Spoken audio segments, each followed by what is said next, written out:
you will learn how to change the batteries in your Guardian Z-Wave door lock.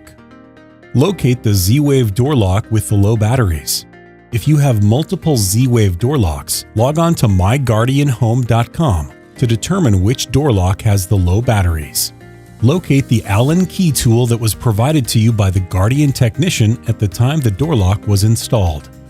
Depending on the make and model of your door lock, locate the screws. Remove the screws by turning the Allen key tool in a counterclockwise direction.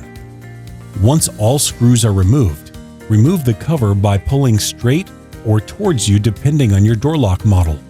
Note, if your door lock does not have screws, pull up on the inside top half to remove the cover. Once the cover is removed, pull straight up to remove the battery pack. Note, pay close attention to avoid touching the programming buttons. To reinsert the battery pack, ensure the metal clips are facing down and towards you while paying attention to polarity. Ensure the positive plus end of the battery matches the positive plus symbol inside the door lock. Once the new batteries have been installed, reverse the previous steps to replace the cover. Reinsert the screws by turning the Allen key tool in a clockwise direction this time.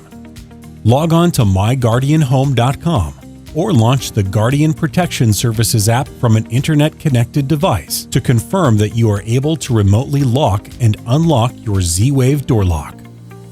For further questions, visit customercare.guardianprotection.com or you may contact our customer service department